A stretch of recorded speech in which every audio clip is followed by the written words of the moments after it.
Alright guys, today we are going to learn how to make the herringbone fold. It is another kind of tessellating collapsible fold, much like the Miura-Ori pattern. You can see it squishes down very nice into this very small area, and it kind of comes out, expands to a very large sheet, and is easily compressible along a simple squish. Now it doesn't compress down quite as compactly as the Miura-Ori because of the way it's done. And so this is a similar but slightly different fold. Now what I've got here is an 8-way fold. I'll talk about that in a minute.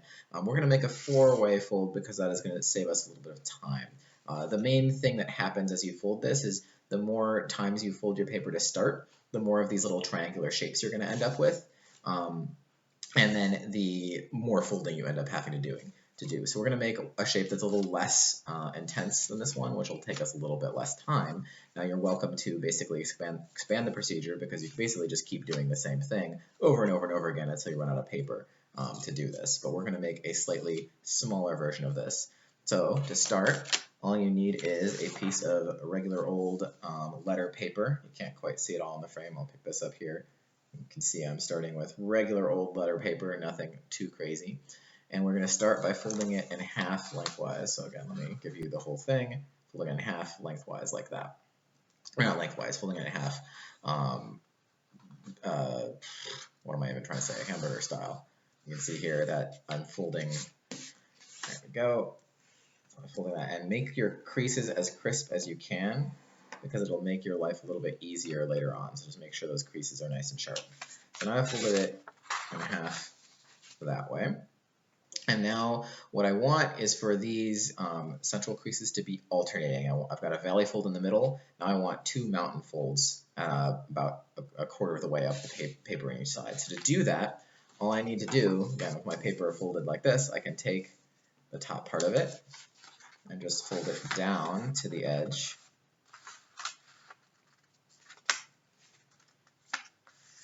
Okay. And again, make sure I crease that down. Make sure I crease it down nice and sharp. I'm using my kind of fingernails to kind of get that as sharp as I can. Let me fiddle with this here. And then I'm just going to do the same on the other side. I'm going to flip this over, take this, and fold it back down. And make sure my lines are nice and sharp. And I should end up with basically kind of an M type thing, an M or a W or whatever you want to call it. So I'm going to take my shape here, my little M or W or whatever. I'm going to take it like a W, and then I'm going to squish it down so it's nice and flat. So now I have all of this stuff, and this is the side with the little flap. This is the side where everything's folded. I'm going to take it, and I'm going to start by folding all of this over to make a nice little triangle. I'll do that. Crease that down as much as I can. And then I'm also going to take this, I folded it this way, I'm going to flip the whole thing over, and I want to fold it back the other way too. Really, I just want this crease to be able to be kind of nice and pre-creased for me so that I don't have to fight with it too much later. So I'm basically re-creasing it here. And now I'm going to open up the whole thing. So go ahead and open up the whole thing, and you can see I have this pattern here of these creases, and I need these creases to all be going in the same direction. So what I'm going to do is I want them all to start out as mountain creases, so I'm going to go ahead and do that. I'm going to take this crease and I'm going to kind of turn it into a mountain crease, and then I'm also going to take this crease here and invert it. I want that to go inwards.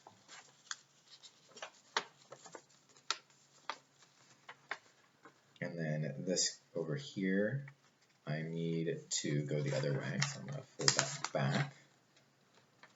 And so now I have something a little bit simpler.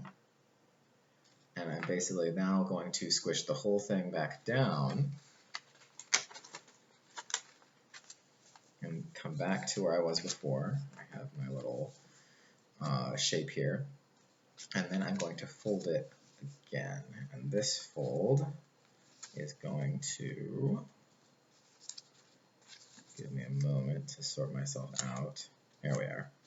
With this fold, I'm basically going to take this whole thing, I'm going to fold it over towards the front, and I want to fold it so that basically I'm folding it, this point's going to be kind of fixed, and this point here is going to come down to here, and so that's going to look like this. I'm going to basically make these kind of two triangle shapes on top of each other, and then I'm going to crease this down. So now you can see I have kind of a triangle here, and I have a triangle here, triangle here, triangle here, and then the rest of my little shape. So I'm creasing that down. I'm going to do the same thing I did before, where I flip the whole shape over, and then unfold it over, and then kind of recrease it back that way. The point of this is really just to make those creases easy to pop back, and then I can go ahead and unfold the whole thing. And if you've done it correctly, you'll see that now we have this kind of chevron pattern. We have kind of this kind of arrow pointing this way, or this arrow pointing up, and so on and so forth. That should just continue repeating. You've got arrows pointing up, arrows pointing down, arrows pointing up, and so on. What we need to do now is we basically want all of our diagonal folds. So if you trace a diagonal line across this zigzag, these are all bound folds. That means this next diagonal line needs to all be valley folds. And then I need the these vertical lines to alternate. So valley, mountain, and then they alternate in this direction, valley, mountain, valley. So I'm going to have to change some of these folds. So I'm going to change this fold to a mountain fold and this fold to a valley fold. So I'm going to do that.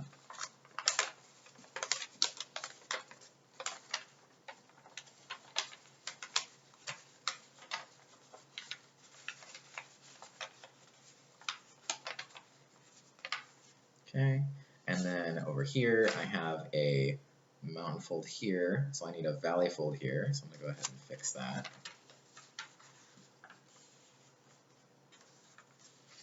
And then over here I have a valley fold here, so I need a mountain fold here.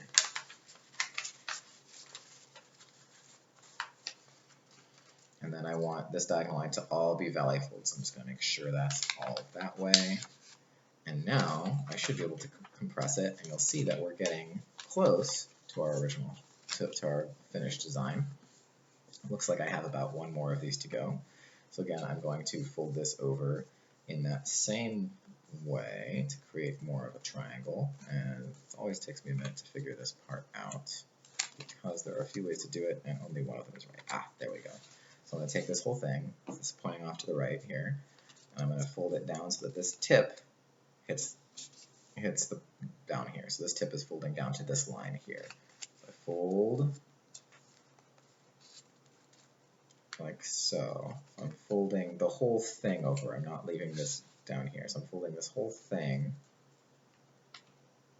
until I hit that line. And you end up with kind of a little truss bridge sort of looking thing. So I'm going to go ahead and crease that. And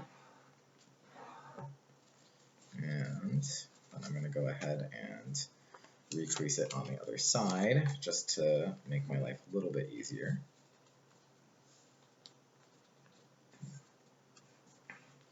And then we're going to do our same thing again. We're going to open the whole thing up.